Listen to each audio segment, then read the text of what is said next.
orang tuh membutuhkan sebuah interaksi yang lebih luas dibandingkan hanya yang ada di sekitarnya. Ya, mungkin bisa tingkatnya lebih ke nasional atau bahkan internasional. Cara positif menurut saya banyak.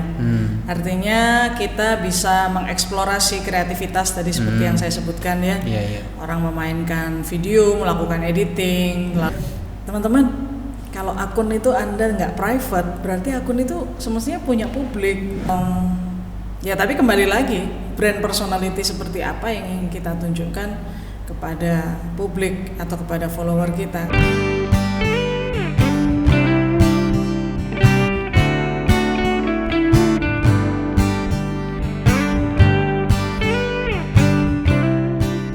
Shalom saudara sekalian, bertemu lagi di podcast Elroy bersama saya Bim Bim. Dan pada podcast kali ini kita bersama narasumber kita Ibu Dr. Fani Lesmana. Beliau adalah dosen di Prodi Ilmu Komunikasi Universitas Kristen Petra. Beliau juga seorang penulis dan beliau juga mantan wartawan, begitu ya Bu ya? Benar sekali. Iya Bu. Ya, pada podcast kali ini kita akan membahas tentang gimana sih bersosial media yang baik itu, tetapi mungkin sebagai basis dasarnya mungkin kita perlu menyamakan persepsi dulu mungkin. Sebenarnya definisi sosial media dulu itu menurut Bu Fani apa? Jadi ini bicara tentang media sosial Mas ya. Memang media sosial itu pada dasarnya kan memang baru saja booming kalau di Indonesia ini ya. Nah, media sosial sendiri kenapa jadi booming? Karena banyak interaksi yang terjadi secara personal seperti kayak kita ngobrol gitu, itu jadi kemudian tertuang melalui media internet. Nah, jadi disebut media sosial karena media ini memang mewadahi interaksi atau relasi yang berlangsung antara manusia-manusia yang dekat dengan dunia internet ya, khususnya mereka yang ada di generasi Y, Z, dan apalagi sekarang di generasi Alpha gitu kira-kira. Okay. Jadi memang komunikasi melalui sebuah media itu ya, media internet itu tadi Bu ya. Oke. Terus Bu, berarti sebenarnya bersosial melalui media sosial itu jadi dibilang juga sama Bu Fani itu sebenarnya juga termasuk interaksi sosial, tetapi mungkin bisa dijabarkan Bu perbedaan-perbedaan apa sebenarnya selain daripada medianya itu ya, mungkin dari segi interaksinya atau seperti apa gitu perbedaan. Iya, mungkin di awal-awal ketika orang menggunakan media sosial, mungkin kalau yang pertama kali berapa puluh tahun lalu ya itu ada Friendster ya, maksudnya saya benar. Pertama kali kenal media sosial tuh Friendster gitu. Cuman waktu itu memang pemikirannya adalah Friendster itu hanya dijadikan sebagai ajang untuk mencari teman baru. Ya, jadi ada kalanya orang tuh membutuhkan sebuah interaksi yang lebih luas dibandingkan hanya yang ada di sekitarnya. Ya, mungkin bisa tingkatnya lebih ke nasional atau bahkan internasional. Lalu kemudian ada Facebook yang punya fitur lebih banyak gitu ya, punya fitur lebih banyak sehingga menjadi sarana bagi orang bukan hanya sekedar berelasi tapi juga mencurahkan isi hati. Jadi di Facebook, di wall-nya Facebook awal-awal itu semua orang itu bisa curhat gitu. Ya sampai sekarang sih ya artinya, tapi dia bisa menyampaikan apa yang sedang dia kerjakan, apa yang sedang dia pikirkan, apa yang sedang dia rasakan. Dan itu menarik ternyata bagi banyak orang, khususnya beberapa orang yang introvert gitu ya. Jadi dia susah untuk bisa cerita atau curhat ke orang. Paling gampang curhat lewat media sosial. Memang it's katakanlah kayak it is the only way bagi dia gitu ya. Nah, kemudian kita tahu Mas Bibi, media sosial itu terus berkembang sampai ke sekarang yang paling digandrungi anak-anak muda, TikTok gitu ya. Bisa pakai video, dan kreativitas manusia dengan keberadaan media sosial harus saya akui sangat berkembang. Sangat berkembang. Hanya saja ya pasti ada sisi plus minus ya. Yang namanya bersosialisasi melalui media itu tetap tidak sama seperti jika kita bersosialisasi secara real gitu ya. Kira-kira itu sih Mas, kalau dari sisi perbedaannya kita akan lihat dari sisi fitur kali ya. Kayak Instagram ini sekarang fiturnya nambah terus gitu. Iya, berarti yang pertama dari segi jangkauan itu ya Bu ya. Dari, Ya. selain dari teman-teman yang di sekitar gitu kan, lingkaran-lingkaran yang ada di entah itu sekolah, rumah tangga dan lain Betul, sebagainya, ya. pekerjaan Keluarga gitu ya.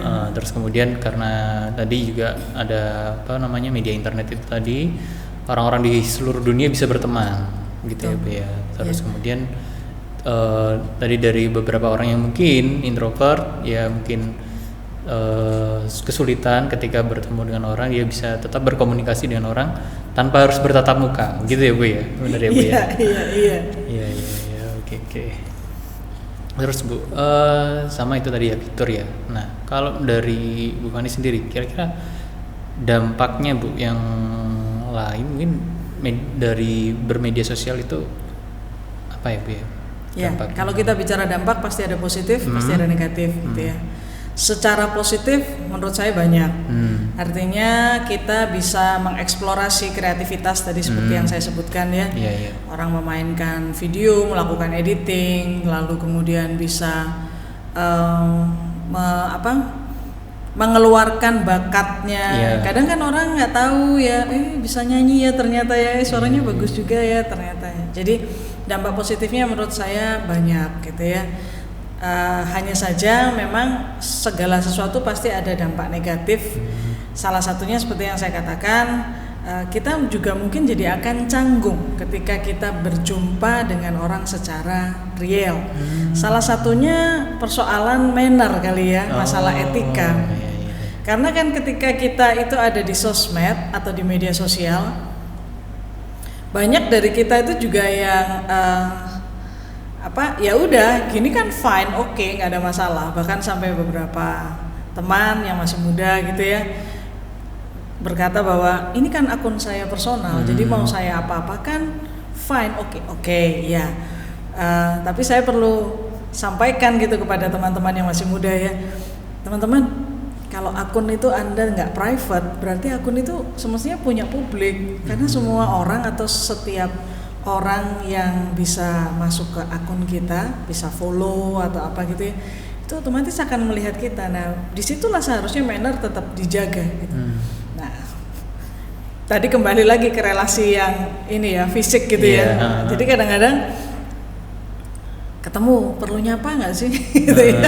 Jadi nyapa atau enggak itu adalah satu manner yang kecil gitu ya. Tapi kadang-kadang terlewatkan ketika kita terlalu sibuk atau berada di dunia media sosial yang memang tidak terlalu concern terhadap masalah etika.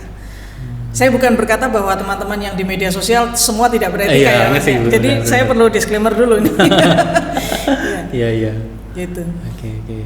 Iya Bu ya, berarti memang karena mungkin rasa itu tadi ya, etika tercanggung juga ya ketika bertemu orang, terus mungkin sopan santun, mungkin karena sudah terbiasa di media sosialnya ya, ini punyaku gitu ya mungkin ya. Jadi ketika berrelasi dengan langsung dengan orang secara real life mungkin ya, jadi agak gimana gitu lupa dengan basicnya. Iya, betul. Basic berrelasi dengan orang gitu. Oke. Berarti sebenarnya Bu, kalau dari dibilang tadi akunku suka-sukaku itu harusnya menyikapinya seperti apa ya Bu? Kan memang akunnya dia gitu. Tapi tadi yang sempat Bu Fani singgung kan sebenarnya itu juga publik, akhirnya dinikmati oleh publik juga gitu ya. Ya, kalau kita kembali kepada media konvensional ya Mas ya, bahwa media konvensional itu seseorang yang menyampaikan informasi atau pesan itu adalah sebuah lembaga, ya kayak misalnya koran, televisi, radio dan sebagainya. Dan itu pasti ada proses yang disebut dengan editing. Nah, proses editing ini akan memenuhi kaidah-kaidah yang dimaksud dengan seperti kalau saya dulu di dunia jurnalistik ada kode etik jurnalistik misalnya gitu ya. Lalu kemudian di televisi juga ada beberapa kode etik yang memang tidak boleh dilanggar karena ini akan berkaitan dengan kepentingan publik nantinya. Nah, memang di media sosial kita tahu bahwa sampai hari ini belum ada pasal-pasal yang betul-betul betul-betul merujuk langsung kepada kepentingan publik atau sebagainya gitu ya. Jadi masih ngawang-ngawang gitulah. Nah, jadi kitalah sendiri sebagai pemilik akun yang menurut saya yang perlu untuk menjadi gatekeeper untuk setiap akun kita. Jadi misalnya saya punya akun seperti ini, semestinya sejujurnya ini tidak terlepas juga dari brand personality misalnya ya. Saya ingin menunjukkan kepada publik saya ini orang yang seperti apa sih. Jadi kan kita juga nggak jadi sembarangan gitu ya. Karena begitu kita punya follower kita tuh juga akan bisa menilai kita. Ya, dia maunya ya memang follower tidak akan mendikte kita lah ya harus seperti apa. Walaupun mungkin ada 1-2 yang kenapa kok enggak gitu misalnya ya. Tapi somehow kita yang harus jadi gatekeeper untuk follower kita, untuk konten yang kita buat di media sosial. Dengan demikian kita ya harus mengawasi hidup kita sendiri ya.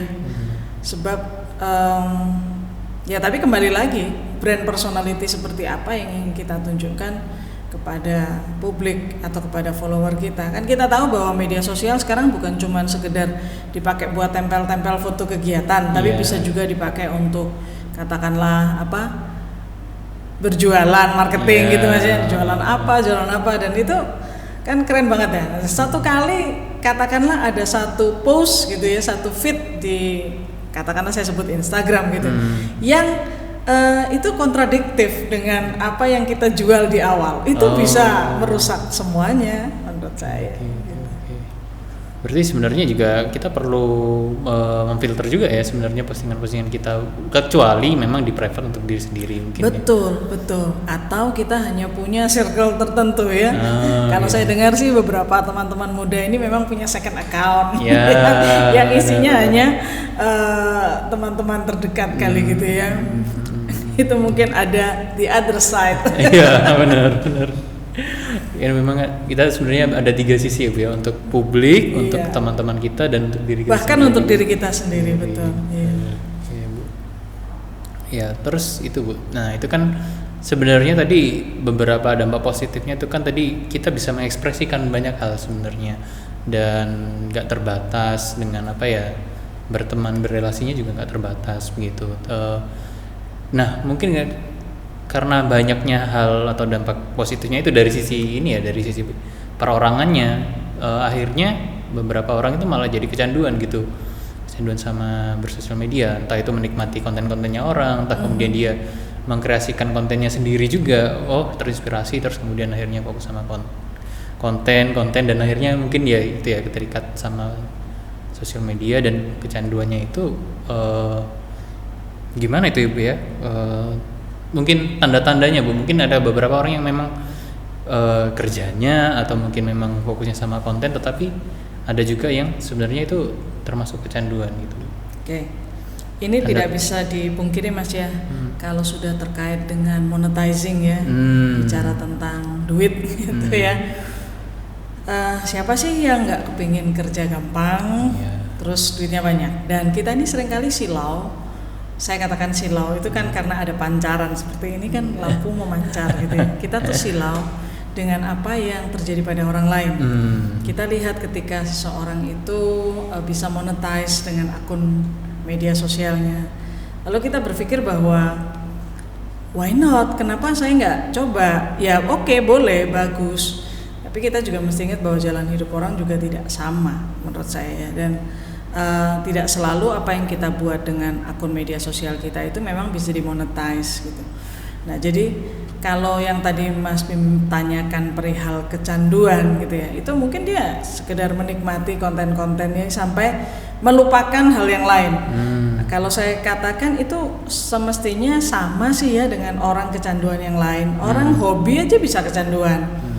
Contoh dulu ketika saya masih kecil, saya tuh baca itu suka banget gitu.